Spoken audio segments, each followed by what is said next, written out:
രാജ്യത്തിന്റെ ഭാഗമാണെങ്കിലും ഇന്ത്യക്കാർക്ക് പോകാൻ വിസ ആവശ്യമില്ലാത്ത ഒരു ലൊക്കേഷനാണ് ഫുക്കോ ഐലൻഡ്. ഇപ്പൊ വളരെ ട്രെൻഡിംഗ് ആയി നിൽക്കുന്ന ഒരു ട്രാവൽ ഡെസ്റ്റിനേഷൻ കൂടിയാണിത്. അപ്പൊ ഈ വീഡിയോ ഫുക്കോയുടെ ട്രാവൽ ഗൈഡ് ആണ്. വിസ ഇല്ലാതെ എങ്ങനെ പോകാം, എങ്ങോട്ടൊക്കെ പോകണം, ബഡ്ജറ്റ് വിവരങ്ങൾ, ഐറ്റിനറി, അങ്ങനെ ഫുക്കോ യാത്ര പ്ലാൻ ചെയ്യാൻ ആവശ്യമായ എല്ലാം നിങ്ങൾക്ക് ഈ വീഡിയോയിൽ കാണാം.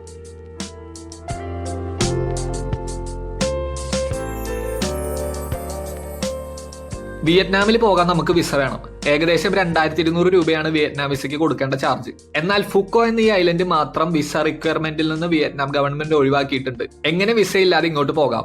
അതിന് നിങ്ങൾ നാട്ടിൽ നിന്ന് ഫുക്കോയിലേക്ക് പോകുന്ന ഡയറക്റ്റ് ഫ്ലൈറ്റ് എടുക്കുകയോ അല്ലെങ്കിൽ വേറെ ഏതെങ്കിലും രാജ്യം വഴി പോകുന്ന കണക്ഷൻ ഫ്ലൈറ്റ് എടുക്കുകയോ വേണം. അതായത് വിയറ്റ്നാം എന്ന രാജ്യത്തിൽ നിങ്ങൾ ആദ്യമായി ലാൻഡ് ചെയ്യുന്നത് ഫുക്കോ ഐലൻഡിലാണെങ്കിൽ നിങ്ങൾക്ക് വിസ വേണ്ട. അതായത് മലേഷ്യയിലെ കോലാലംപൂരോ തായ്ലൻഡിലെ ബാങ്കോക്കോ അല്ലെങ്കിൽ സിംഗപ്പൂരോ ഒക്കെ ആയിരിക്കും ഈ ഫ്ലൈറ്റുകൾ ആദ്യം ലാൻഡ് ചെയ്യുന്ന എയർപോർട്ട്. അവിടെ നിന്ന് പിന്നെ നെക്സ്റ്റ് ലാൻഡിംഗ് ആയിരിക്കും ഫുക്കോ ഐലൻഡ്. ഈ കണ്ടീഷനിൽ നിങ്ങൾ വിയറ്റ്നാമിൽ ആദ്യമായി കാലുകുത്തുന്നത് ഫുക്കോയിലാണ്. അത്തരം സാഹചര്യത്തിൽ നിങ്ങൾക്ക് വിസ വേണ്ട. ഇനി ഫുക്കോ മാത്രം പോവാതെ വിയറ്റ്നാമിലെ മറ്റ് സ്ഥലങ്ങളും കാണണമെന്നുള്ളവർക്ക് വിസ എങ്ങനെ അപ്ലൈ ചെയ്യാമെന്നുള്ള വീഡിയോ ഞാൻ അപ്ലോഡ് ചെയ്യാം. അത് കണ്ടാൽ നിങ്ങൾക്ക് സ്വന്തമായി അപ്ലൈ ചെയ്ത് വിസ എടുക്കാം. ഇപ്പൊ നിങ്ങൾ ഏതെങ്കിലും ഏജൻസി വഴി വിസ എടുക്കുകയാണെങ്കിൽ അവരുടെ കമ്മീഷൻ കൂടി കൊടുക്കേണ്ടി വരും. അതല്ല, നിങ്ങൾ തന്നെ സ്വയം അപ്ലൈ ചെയ്താൽ വിസയുടെ ചാർജ് മാത്രം കൊടുത്താൽ മതി, എക്സ്ട്രാ ഒന്നും പേ ചെയ്യേണ്ടി വരില്ല. അപ്പൊ വിയറ്റ്നാം വിസ എടുക്കണമെന്നുള്ളവർക്ക് ആ വീഡിയോ കാണാം. പിന്നെ ഒരു കാര്യം പറയാലോ, ഫുക്കോയിലേക്ക് മാത്രമായിട്ട് വരുന്നത് നഷ്ടമായിരിക്കും. എന്തായാലും വരുന്നതാണ്. അപ്പൊ വിസ എടുത്ത് വിയറ്റ്നാം കൂടി കാണുന്നതായിരിക്കും നല്ലത്. വിയറ്റ്നാമിന്റെ മെയിൻ ഗൈഡ് ഞാൻ അടുത്തത് അപ്ലോഡ് ചെയ്യാം. ഇത് ഫുക്കോ ഐലൻഡിന്റെ ഗൈഡ് ആയതുകൊണ്ട് വിയറ്റ്നാമിലെ കാഴ്ചകളെ കുറിച്ച് പറയുന്നില്ല. പക്ഷെ നേരത്തെ പറഞ്ഞല്ലോ, ഫുക്കോയിലേക്ക് മാത്രമായി വരുന്നത് നഷ്ടമാണ്. ഇതിപ്പോ ഇൻസ്റ്റാഗ്രാമിൽ ട്രെൻഡായി നിൽക്കുന്ന സ്ഥലമാണ്. അപ്പൊ നിങ്ങൾ ഒരുപാട് റീലുകൾ കണ്ടിട്ടുണ്ടാവും. പക്ഷെ അതിലൊന്നും പറയുന്ന പോലെ ഈ ഫുക്കോ അത്ര വലിയൊരു സംഭവമൊന്നുമല്ല. ഒരു 3 ദിവസം കാണാനുള്ള ഒരു കൊച്ചു ഐലൻഡ്. അതിന്റെ കാഴ്ചകൾ എന്തൊക്കെയാണെന്ന് ഞാൻ വഴിയെ പറഞ്ഞുതരാം. ഇനി നമ്മുടെ ഈ യാത്രയിൽ അടുത്ത ഇമ്പോർട്ടന്റ് കാര്യമാണ് ഹോട്ടൽ ബുക്കിംഗ്. ഡോങ് ഡോങ്, ഇതിന്റെ പ്രൊണൗൺസിയേഷൻ എന്താണെന്നറിയില്ല. ഇതാണ് സ്ഥലത്തിന്റെ പേര്. ഈ ലൊക്കേഷനിലാണ് നിങ്ങൾ ഹോട്ടൽ ബുക്ക് ചെയ്യേണ്ടത്. ഇതാണ് ഇവിടുത്തെ മെയിൻ ടൗൺ. ലക്സി പാർക്ക് എന്ന ഈ ഹോട്ടലാണ് ഞാൻ നിന്നത്. അടിപൊളി എന്ന് പറഞ്ഞാൽ കുറഞ്ഞു പോകും, അത്രയും കിടിലൻ ഹോട്ടലാണ്. 1000 രൂപയ്ക്ക് താഴെ ഇതിന്റെ റെന്റ് വരുന്നുള്ളൂ. അതും നല്ല സ്പേഷ്യസ് ആയ ക്ലീൻ റൂമുകൾ, കൂടാതെ ബ്രേക്ക്ഫാസ്റ്റ് ഫ്രീ ആയിട്ട് കിട്ടും. കണ്ണും പൂട്ടി ബുക്ക് ചെയ്തോ. ബുക്കിംഗ് ചെയ്യാനുള്ള ലിങ്ക് ഞാൻ ഡിസ്ക്രിപ്ഷനിൽ കൊടുക്കാം. അപ്പൊ ഫ്ലൈറ്റ്, വിസ, ഹോട്ടൽ ഇത്രയും സെറ്റായി. ഇനി നമുക്ക് നേരെ ഫുക്കോയിലേക്ക് പറക്കാം. അവിടെ ചെന്നിട്ട് പിന്നെ ആവശ്യമുള്ളത് ഒരു ഐറ്റിനറി ആണ്. എങ്ങോട്ടൊക്കെ പോകണം, എന്തൊക്കെ കാണണം. അതിനു മുന്നേ ഏത് സമയത്താണ് ഇങ്ങോട്ട് പോകേണ്ടതെന്ന് പ്രത്യേകം ശ്രദ്ധിക്കണം. മഴക്കാലത്ത് പോയാലും നല്ല മൂഞ്ചലായിരിക്കും. ഒരിക്കലും ഒരു ബീച്ച് ഡെസ്റ്റിനേഷൻ മഴക്കാലത്ത് വിസിറ്റ് ചെയ്യരുത്. മെയ് മുതൽ ഒക്ടോബർ വരെയാണ് ഫുക്കോയിലെ മഴക്കാലം. ഈ സമയത്തുള്ള യാത്ര ഒഴിവാക്കുക. നവംബർ മുതൽ ഏപ്രിൽ വരെയാണ് സീസൺ സമയം. അതിൽ തന്നെ ഡിസംബർ തൊട്ട് ഫെബ്രുവരിയാണ് ഏറ്റവും പീക്കായ സീസൺ. അപ്പൊ നിങ്ങളുടെ കൺവീനിയൻസ് അനുസരിച്ച് സമയം നോക്കി ഫ്ലൈറ്റ് എടുക്കുക. അറ്റ്ലീസ്റ്റ് ഒരു 2 മാസം മുന്നെങ്കിലും ബുക്ക് ചെയ്താൽ നോർമൽ റേറ്റിൽ ടിക്കറ്റ് കിട്ടും. ഫുക്കോ എയർപോർട്ടിൽ എത്തിക്കഴിഞ്ഞാൽ ടാക്സി വിളിച്ച് ഹോട്ടലിലേക്ക് പോകാം. ടാക്സി ബുക്ക് ചെയ്യാൻ ഇന്റർനെറ്റ് വേണ്ടിവരും. എയർപോർട്ടിൽ വൈഫൈ ഉണ്ടാവും. അല്ലെങ്കിൽ അവിടെ നിന്ന് ഒരു സിം കാർഡ് വാങ്ങി നെറ്റ് ചാർജ് ചെയ്ത് ഉപയോഗിക്കാം. വിയറ്റൽ ആണ് ഇവിടുത്തെ ഏറ്റവും നല്ല സർവീസ് പ്രൊവൈഡർ. സിം കാർഡും അൺലിമിറ്റഡ് നെറ്റ് റീചാർജും അടക്കം ഏകദേശം ഒരു 1200 രൂപ വരും. ഒന്നുകിൽ എയർപോർട്ടിൽ നിന്ന് വാങ്ങാം, അല്ലാന്നുണ്ടെങ്കിൽ ഈ സൂപ്പർ മാർക്കറ്റിലൊക്കെ പോയ സാധനം കിട്ടും. പിന്നെ ഗ്രാബ് എന്ന ഈ ആപ്പ് ഫോണിൽ ഇൻസ്റ്റാൾ ചെയ്തിരിക്കണം. ഇതാണ് വിയറ്റ്നാമിലെ ടാക്സി ബുക്ക് ചെയ്യണതും ഫുഡ് ഓർഡർ ചെയ്യാനും ഉപയോഗിക്കുന്ന ആപ്പ്. അപ്പോൾ എയർപോർട്ടിൽ ഇറങ്ങിയ ഇതിൽ നമുക്ക് ടാക്സി ബുക്ക് ചെയ്ത് ഹോട്ടലിലേക്ക് പോവാം. അപ്പോൾ എയർപോർട്ടിന് മുന്നിൽ നിന്ന് ടാക്സി വിളിച്ച് ഹോട്ടലിൽ പോവാം. ഹോട്ടലിൽ എത്തി ചെക്ക് ഇൻ ചെയ്താൽ നമുക്ക് കാഴ്ചകളിലേക്ക് പോകാം. ഞാൻ പറഞ്ഞ ലക്സി പാർക്ക് ഹോട്ടലിൽ സ്കൂട്ടർ റെന്റ് കിട്ടും. 500 രൂപയാണ് ഒരു ദിവസത്തെ റെന്റ്. പിന്നെ ഇവിടെ പെട്രോളിന് 60 രൂപയുള്ളൂ. അതുകൊണ്ട് സ്കൂട്ടർ എടുക്കേണ്ടവർക്ക് എടുക്കാം, നല്ല ലാഭമാണ്. ഇനി ഐറ്റിനറി പറയാം. ഈ പറയാൻ പോകുന്ന ഐറ്റിനറി ഒരു ദിവസത്തിന്റെ തുടക്കം തൊട്ടാണ് തുടങ്ങുന്നത്. എല്ലാവരുടെയും സൗകര്യത്തിന് വേണ്ടിയാണ് ഇങ്ങനെ പറയണത്. ചിലപ്പോൾ നിങ്ങളുടെ ഫ്ലൈറ്റ് എത്തുന്നത് ഉച്ചയ്ക്ക് ആയിരിക്കാം, അല്ലെങ്കിൽ ഈവനിങ്ങോ നൈറ്റോ ആയിരിക്കാം. അതുകൊണ്ട് ഫ്ലൈറ്റ് ഇറങ്ങുന്ന ദിവസം നമ്മൾ ഐറ്റിനറിയിൽ ഉൾപ്പെടുത്തുന്നില്ല. പിറ്റേ ദിവസം, അതായത് ഒരു ഫ്രഷ് ഡേ തൊട്ടാണ് ഐറ്റിനറി പറയുന്നത്. അതല്ല, നിങ്ങൾ ഉച്ചയ്ക്കോ ഈവനിങ്ങോ ആണ് ഫുക്കോയിൽ ഫ്ലൈറ്റ് ഇറങ്ങുന്നതെങ്കിൽ നിങ്ങൾക്ക് സമയം ഉണ്ടാവും. അപ്പോൾ ഈ ഐറ്റിനറിയിൽ പറയുന്ന ചില അട്രാക്ഷൻസ് നിങ്ങൾക്ക് വേണമെങ്കിൽ പോയി കാണാം. അത് സമയം നോക്കി നിങ്ങളുടെ കൺവീനിയൻസ് അനുസരിച്ച് തീരുമാനിക്കാം. അപ്പൊ ഫസ്റ്റ് ഡേ ആദ്യം തന്നെ നമുക്ക് പോകാനുള്ളത് ഫുക്കോയിലെ ഏറ്റവും ഇമ്പോർട്ടന്റ് ഐറ്റം, ഏറ്റവും ഫേമസ് ഐറ്റമായ ഹോൺടോങ് കേബിൾ കാർ റൈഡ് ആണ്. 8 കിലോമീറ്റർ കടലിന് മുകളിലൂടെ പോകുന്ന ലോകത്തിലെ തന്നെ ഏറ്റവും നീളമുള്ള കേബിൾ കാർ റൈഡ് ആണിത്. ഉറപ്പായും എക്സ്പീരിയൻസ് ചെയ്യേണ്ട ഒരു പരിപാടിയാണെന്ന് പറയണ്ടല്ലോ. ഫുക്കോ ഐലൻഡിനോട് ചേർന്ന് കിടക്കുന്ന ഒരു കൊച്ചു ഐലൻഡാണ് ഹോൺടോം ഐലൻഡ്. അങ്ങോട്ടാണ് ഈ കേബിൾ കാർ പോകുന്നത്. ഹോൺടോം ഐലൻഡിൽ ഒരു വലിയ വാട്ടർ തീം പാർക്ക് ഉണ്ട്. അതായത് ഫുക്കോയിൽ നിന്ന് കേബിൾ കാർ സ്റ്റാർട്ട് ചെയ്ത് 8 കിലോമീറ്റർ കടലിന് മുകളിലൂടെ പോയി ഹോൺടോം ഐലൻഡിലെ പാർക്കിലെത്തും. കാലത്ത് കേബിൾ കാറിൽ കയറിപ്പോയി അവിടെ വാട്ടർ തീം പാർക്കിൽ ഫുൾ ഡേ അടിച്ചു പൊളിച്ച് ഈവനിങ് കേബിൾ കാറിൽ തിരിച്ചു വരാം. ഇതിന് ഏകദേശം 2500 രൂപയാണ് ഒരാൾക്കുള്ള ടിക്കറ്റ് വരിക. ഇത് ഒരു ഓപ്ഷൻ. വേറൊരു ഓപ്ഷൻ കൂടി ഉണ്ട്. അതായത് ഫുക്കോയിൽ വേറെയും കൊച്ചു കൊച്ചു ഐലൻഡുകൾ ഉണ്ട്. നമ്മൾ തായ്ലൻഡിലെ ഫിഫി ഐലൻഡ് ടൂർ ഒക്കെ കണ്ടിട്ടില്ലേ? ഒരു ബോട്ടിൽ നമ്മളെ 3-4 ഐലൻഡിലേക്ക് കൊണ്ടുപോകും. അങ്ങനെ ഒരു പരിപാടി ഫുക്കോയിലുണ്ട്. വളരെ ബ്യൂട്ടിഫുൾ ആയ ഐലൻഡുകൾ നമുക്ക് കാണാം. ഈ ഐലൻഡ് ടൂർ വേണമെങ്കിൽ നിങ്ങൾക്ക് ഒരു സെപ്പറേറ്റ് പരിപാടിയായിട്ട് ചെയ്യാം. അതായത് അതിനൊരു ദിവസം മാറ്റിവെച്ച് ഐലൻഡ് ടൂർ മാത്രമായിട്ട് പോവാം. അതല്ലെങ്കിൽ നിങ്ങൾക്ക് ഈ ഐലൻഡ് ടൂറും കേബിൾ കാറും വാട്ടർ തീം പാർക്കും ഒരുമിച്ച് ഒരു ഡേ ചെയ്യാം. അങ്ങനെ ചെയ്യുന്ന ടൂറുകളും ഇവിടെയുണ്ട്. ഇതൊരു ഐലൻഡ് ടൂർ ആയതുകൊണ്ട് ബോട്ടിലാണ് പോകേണ്ടത്. അതുകൊണ്ട് നമുക്ക് പോകാൻ പറ്റില്ല. എന്തായാലും ടൂർ ബുക്ക് ചെയ്യണം. സമയവും പൈസയും ലാഭിക്കാം, എല്ലാ എക്സ്പീരിയൻസും ചെയ്യാം. അതാണ് ഇതിന്റെ ഒരു സ്പെഷ്യാലിറ്റി. അതായത് നിങ്ങൾ ഒരു ഫുൾ ഡേ കേബിൾ കാറിനും വാട്ടർ തീം പാർക്കിനും വേറൊരു ഫുൾ ഡേ ഐലൻഡ് ടൂറിനും മാറ്റി വെക്കുന്നതിനും ഭേദം ഈ കേബിൾ കാറും വാട്ടർ തീം പാർക്ക് ഐലൻഡ് ടൂറും എല്ലാം കൂടി ഒരു ദിവസം കവർ ചെയ്ത് കഴിഞ്ഞാൽ നമുക്ക് പൈസയും ലാഭിക്കാം, സമയവും ലാഭിക്കാം. ഇതിലെങ്ങനെയാണെന്ന് വെച്ചാൽ മോർണിംഗ് അവർ നമ്മളെ ബോട്ടിൽ ഐലൻഡ് ഹോപ്പിങ്ങിന് കൊണ്ടുപോകും. അതായത് മറ്റ് ചെറിയ ചെറിയ ഐലൻഡുകൾ കണ്ട് നമ്മൾ ഉച്ചയോടെ ഹോൺതോം ഐലൻഡിൽ എത്തും. അങ്ങനെ പറഞ്ഞാൽ നമ്മൾ കേബിൾ കാർ കയറിയിട്ട് കാലത്ത് ഹോൺതോം ഐലൻഡിൽ വരുന്നതിന് പകരം ബോട്ടിൽ വരും. അതിന്റെ കൂടെ മറ്റ് ഐലൻഡുകൾ കൂടി കവർ ചെയ്യും. അങ്ങനെ ആ ഐലൻഡിലൊക്കെ പോയിട്ട് ഏതാണ്ട് ഒരു ഉച്ചയോടെ നമ്മൾ ഹോൺതോം ഐലൻഡിൽ എത്തും. എന്നിട്ട് അവിടെയുള്ള വാട്ടർ തീം പാർക്കിൽ നമുക്ക് പോകാം. അവിടുത്തെ റൈഡുകളൊക്കെ എക്സ്പ്ലോർ ചെയ്ത് വൈകിട്ട് ഒരു 5 മണിയോടെ നമ്മൾ ഫുക്കോയിലേക്ക് തിരിച്ചു പോകും. ആ പോകുന്നത് കേബിൾ കാറിലായിരിക്കും. അതായത് double side cable car ride എടുക്കുന്നതിന് പകരം ഒരു സൈഡ് ബോട്ടിലും ഒരു സൈഡ് കേബിൾ കാറിലും. ഈ ടൂറിന്റെ ഉപയോഗം എന്താന്ന് വെച്ചാൽ നമുക്ക് ഐലൻഡ് ടൂറുകളും നടത്താം, ഹോൺതോമിലെ വാട്ടർ പാർക്കും എക്സ്പ്ലോർ ചെയ്യാം, കേബിൾ കാറിലും കയറാം. എല്ലാം കൂടി ഒരു ദിവസം കൊണ്ട് തീരും. ഈ ടൂറിന് ഏകദേശം 4500 രൂപയാണ് റേറ്റ്. ഇതിൽ അവര് നമ്മളെ മോർണിംഗ് ഹോട്ടലിൽ വന്ന് പിക്കപ്പ് ചെയ്യും. ഈവനിങ് ടൂർ കഴിയുമ്പോൾ തിരിച്ച് ഹോട്ടലിൽ കൊണ്ടുപോയി വിടും. പിന്നെ ഐലൻഡ് ടൂർ നടത്തുന്ന ബോട്ടിന്റെ ചാർജ്, ഉച്ചയ്ക്ക് ലഞ്ച്, വാട്ടർ തീം പാർക്കിന്റെ എൻട്രി, കേബിൾ കാറിന്റെ ടിക്കറ്റ് എല്ലാം ഇതിൽ ഇൻക്ലൂഡഡ് ആണ്. നമ്മൾ വേറെ ഒന്നും അറിയണ്ട, അവരുടെ കൂടെ അങ്ങ് പോയാൽ മതി. ഇനി ഈ ഐലൻഡ് ടൂറിന്റെയും കേബിൾ കാറിന്റെയും കൂടുതൽ വിവരങ്ങൾ അറിയണം എന്നുള്ളവർക്ക് അതിന്റെ ഒരു സെപ്പറേറ്റ് വ്ലോഗ് നമ്മൾ ചെയ്തിട്ടുണ്ട്. അപ്പൊ ഐലൻഡ് ടൂറിന്റെയും കേബിൾ കാറിന്റെയും കാഴ്ചകൾ കാണാൻ താല്പര്യമുള്ളവർക്ക് ആ വീഡിയോ കാണാം. ലിങ്ക് ഡിസ്ക്രിപ്ഷനിലും മുകളിൽ ഐ ബട്ടണിലും കൊടുക്കാം. ഈ ആക്ടിവിറ്റിക്ക് അപ്പൊ നമ്മൾ ഒരു ഫുൾ ഡേ മാറ്റി വെക്കണം എന്ന് പറഞ്ഞല്ലോ. വൈകിട്ട് ഒരു 5 മണി 6 മണിയോടെ കേബിൾ കാർ കയറി നമ്മൾ തിരിച്ച് ഫുക്കോയിലെത്തും. അത് കഴിഞ്ഞാൽ സൺസെറ്റ് ടൗൺ എക്സ്പ്ലോർ ചെയ്യാം. ഫുക്കോയിലെ കേബിൾ കാർ സ്റ്റേഷൻ തുടങ്ങുന്ന സ്ഥലമാണ് sunset town. Morning cable car start ചെയ്യുന്നതും ഇവിടെ നിന്നാണ്. നിങ്ങൾ 2 സൈഡും കേബിൾ കാർ റൈഡാണ് എടുക്കുന്നതെങ്കിൽ മോർണിംഗ് ഈ സൺസെറ്റ് ടൗണിൽ വന്നിട്ട് കേബിൾ കാർ കയറണം. ഐലൻഡ് ടൂർ ഉള്ള പാക്കേജ് ആണെങ്കിൽ പിക്കപ്പും ഡ്രോപ്പും അവർ ചെയ്യും. വേറെ ഒരു കാര്യം എന്താന്ന് വെച്ചാൽ ഐലൻഡ് ടൂർ എടുക്കുമ്പോൾ അവർ ടൂർ കഴിഞ്ഞ് വൈകുന്നേരം 6 മണിയോടെ തിരിച്ച് ഹോട്ടലിൽ കൊണ്ടുപോയി വിടും. സൺസെറ്റ് ടൗൺ എക്സ്പ്ലോർ ചെയ്യണമെങ്കിൽ നമ്മൾ അവരുടെ കൂടെ പോകാതെ ഇവിടെ നിൽക്കേണ്ടി വരും. പിന്നെ ഇവിടുത്തെ കാഴ്ചകളൊക്കെ കണ്ട് രാത്രി ഗ്രാബ് വിളിച്ചിട്ട് തിരിച്ച് റൂമിൽ പോകണം. പറഞ്ഞത് മനസ്സിലായി എന്ന് വിചാരിക്കണം. അതായത് ഈ സൺസെറ്റ് ടൗൺ എക്സ്പ്ലോർ ചെയ്യാനുള്ള സമയം ഐലൻഡ് ടൂറിന്റെ പാക്കേജിൽ ഇല്ല.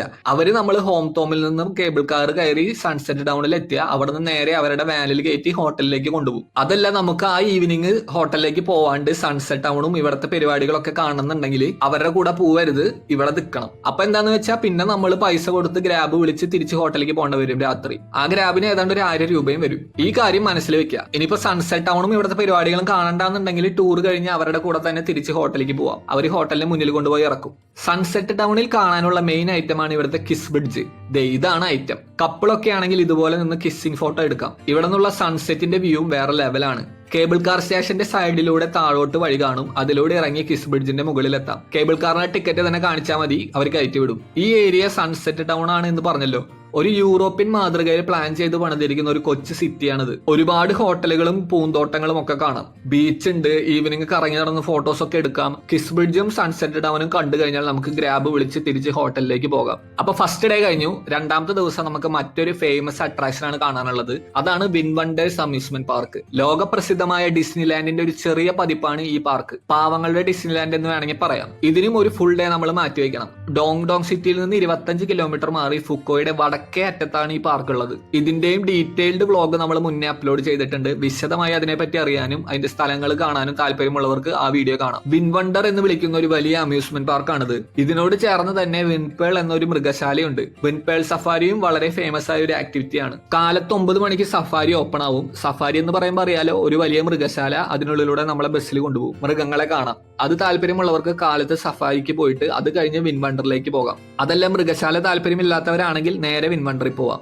വിൻ വണ്ടർ മാത്രമാണെങ്കിൽ ഒരാൾക്ക് 3300 രൂപയും വിൻ വണ്ടറും വിൻപേൾ സഫാരിയും കൂടി കോംബോ ആണെങ്കിൽ 4500 രൂപയുമാണ് നിരക്ക്. ബുക്കിംഗ് ലിങ്ക് ഞാൻ ഡിസ്ക്രിപ്ഷനിൽ കൊടുക്കാം. വൈകിട്ട് ഒരു 5 മണിയോടെ വിൻ വണ്ടറിൽ നിന്ന് ഇറങ്ങണം. അവിടെ നിന്ന് നേരെ പോകാനുള്ളത് ഗ്രാൻഡ് വേൾഡിലേക്കാണ്. വിൻ വണ്ടറിൽ നിന്ന് ഗ്രാൻഡ് വേൾഡിലേക്ക് 2 കിലോമീറ്റർ ദൂരേ ഉള്ളൂ. ഗ്രാബ് കിട്ടും. ഫുക്കോയുടെ റീലുകളിലൊക്കെ നിങ്ങൾ കണ്ടിട്ടുണ്ടാവും വെനീസ് പോലെ ഒരു നദിയും അതിലൂടെയുള്ള ബോട്ടിങ്ങും. ആ ലൊക്കേഷൻ ഈ ഗ്രാൻഡ് വേൾഡ് ആണ്. നമ്മൾ ആദ്യം പോയ സൺസെറ്റ് ടൗൺ ഇല്ലേ, അതുപോലെ തന്നെ സ്പെഷ്യലി ഡിസൈൻ ചെയ്ത് ഉണ്ടാക്കിയിരിക്കുന്ന ഒരു ചെറിയ സിറ്റിയാണ് ഗ്രാൻഡ് വേൾഡ്. അതിന് നടുവിലൂടെ ഒരു നദിയും ഒഴുകുന്നുണ്ട്. അതിലൂടെയാണ് ബോട്ടിംഗ് ചെയ്യുന്നത്. ഇതാണ് ഗ്രാൻഡ് വേൾഡിന്റെ ഫ്രണ്ട് ഗേറ്റ്. ഇവിടെ നിന്ന് അങ്ങോട്ട് വളരെ സുന്ദരമായ ബിൽഡിങ്ങുകളും പൂന്തോട്ടങ്ങളും ഒക്കെ പണിത് വെച്ചിരിക്കുന്നത് കാണാം. ഇതിനകത്ത് കയറാൻ ടിക്കറ്റ് ഒന്നും വേണ്ട. പക്ഷെ ഇതിനകത്ത് ബോട്ടിംഗ് ചെയ്യാൻ ടിക്കറ്റ് ഉണ്ട്. ഒരാൾക്ക് 750 രൂപയാണ്. പിന്നെ ഇവിടെ ഒരു ടെഡ്ഡി ബെയർ മ്യൂസിയം ഉണ്ട്. അതും ടിക്കറ്റ് എടുത്ത് കയറണം. താല്പര്യമുള്ളവർക്ക് കയറാം. ഇത്രയേ ഉള്ളൂ ഗ്രാൻഡ് വേൾഡ്. ഫോട്ടോസ് ഒക്കെ എടുക്കാം. ഈവനിങ് വൈബാക്കാനുള്ള ഐറ്റംസ് എല്ലാം ഇവിടെ ഉണ്ട്. പിന്നെ നേരം ഇരുട്ടിയാൽ ഇവിടെ ഒരു ലൈറ്റ് ഷോ കൂടി നടക്കും. അതുകൂടി കണ്ടിട്ട് ഹോട്ടലിലേക്ക് തിരിച്ചു പോവാം. അടുത്ത ദിവസം, അതായത് 3-ാമത്തെ ദിവസം നമുക്ക് ഇവിടെയുള്ള മറ്റ് അട്രാക്ഷൻസിലേക്ക് പോവാം.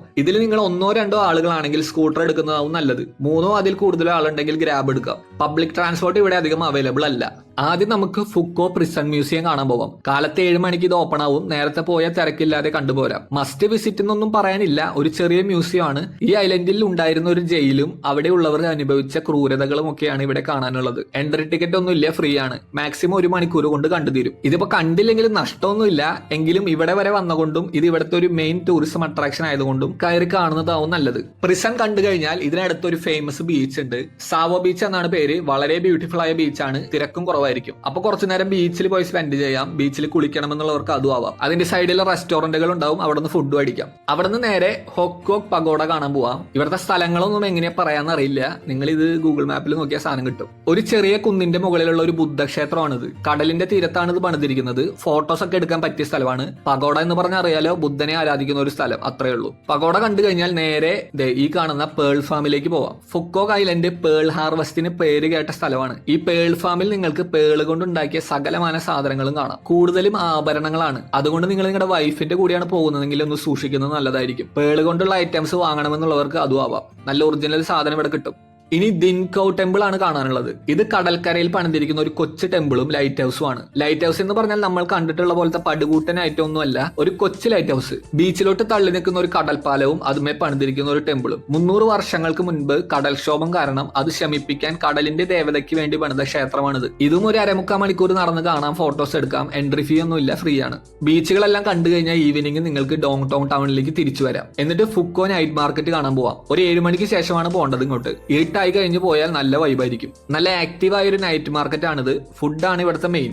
പലതരം സീ ഫുഡ് ഐറ്റംസ് കിട്ടും. കുറെ നടന്ന് കാണാനുണ്ട്. മസ്റ്റ് വിസിറ്റ് ആണ് ഈ മാർക്കറ്റ്. ഇവിടേക്ക് നമ്മുടെ ഹോട്ടലിൽ ഇരിക്കുന്ന ടൗണിൽ നിന്ന് ജസ്റ്റ് 2 കിലോമീറ്റർ ദൂരേ ഉള്ളൂ. നൈറ്റ് നിങ്ങൾക്ക് ചെറിയ ഷോപ്പിംഗ് ഒക്കെ ചെയ്യാം, ഫുഡ് അടിക്കാം. അങ്ങനെ എല്ലാം കണ്ടു കഴിയുമ്പോൾ തിരിച്ചു പോവാം. ഇത്രയാണ് ഫുക്കോയിലെ മെയിൻ ആക്ടിവിറ്റികൾ. ഇതിൽ ഒരിക്കലും ഒഴിച്ചുകൂടാൻ പറ്റാത്ത സാധനങ്ങളാണ് Hon Thom cable car, theme park, Vin Wonder amusement park, Grand World, Phu Quoc night market. പിന്നെ ബീച്ചുകളൊക്കെ നിങ്ങളുടെ ഇഷ്ടം പോലെ എക്സ്പ്ലോർ ചെയ്യാം. ഇത്രയും കാണാൻ 3 ദിവസമാണ് നമുക്ക് വേണ്ടത്.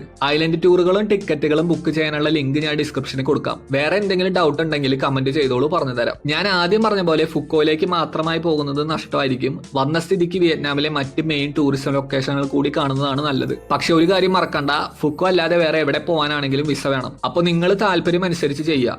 ബാക്കിയുള്ള വിയറ്റ്നാമിന്റെ ട്രാവൽ ഗൈഡ് നമ്മൾ ഉടനെ ഇടാം. ആ ഗൈഡ് വീഡിയോ കണ്ടാൽ നിങ്ങൾക്ക് നിങ്ങളുടെ വിയറ്റ്നാം യാത്ര സ്വന്തമായി തന്നെ പ്ലാൻ ചെയ്യാം.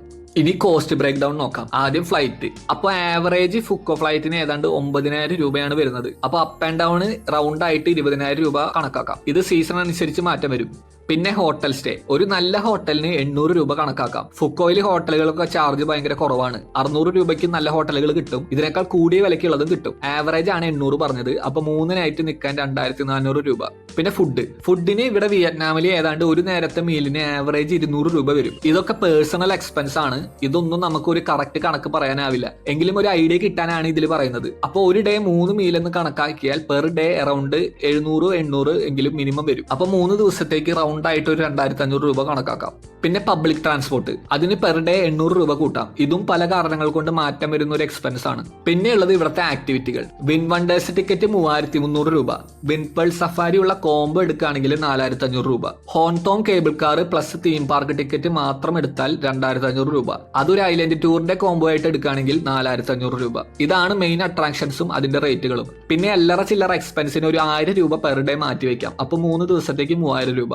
എല്ലാം കൂടി ടോട്ടൽ നോക്കിയാൽ ആവറേജ് ഒരു 35,000-നും 40,000-നും ഇടയിൽ വരും. ഫ്ലൈറ്റും സ്റ്റേയും ഫുഡും ആക്ടിവിറ്റികളും ഒക്കെ ഉൾപ്പെടെയാണിത്. ഞാൻ നേരത്തെ പറഞ്ഞല്ലോ, ഇതൊരിക്കലും ഫിക്സഡ് അല്ല. നിങ്ങൾ പോകുന്ന സീസൺ, സ്റ്റേ ചെയ്യുന്ന ഹോട്ടലിൽ, ചെയ്യുന്ന ആക്ടിവിറ്റികൾ, അങ്ങനെ തുടങ്ങി കഴിക്കുന്ന ഫുഡിന്റെ വരെ റേഞ്ച് അനുസരിച്ച് ഈ ബഡ്ജറ്റ് മാറ്റം വരും. എങ്കിലും ഒരു നോർമൽ കേസിൽ നിങ്ങൾ ഇത്രയെങ്കിലും എക്സ്പെക്ട് ചെയ്യണം. ഈ ട്രിപ്പ് പ്ലാൻ ചെയ്യുന്നതിനെ പറ്റി വേറെ എന്തെങ്കിലും സംശയം ഉണ്ടെങ്കിൽ ചോദിക്കാൻ മടിക്കണ്ട. അപ്പൊ ഇനിയും ഇതുപോലത്തെ ട്രാവൽ ഗൈഡുകൾക്ക് നമ്മുടെ ചാനൽ സബ്സ്ക്രൈബ് ചെയ്ത് വെച്ചോളൂ. വിയറ്റ്നാമിന്റെ മറ്റ് ഏരിയാസ് കവർ ചെയ്യുന്ന ഫുള്ള് വിയറ്റ്നാം ഗൈഡ് ആയിട്ട് നമ്മൾ ഉടനെ വരാം.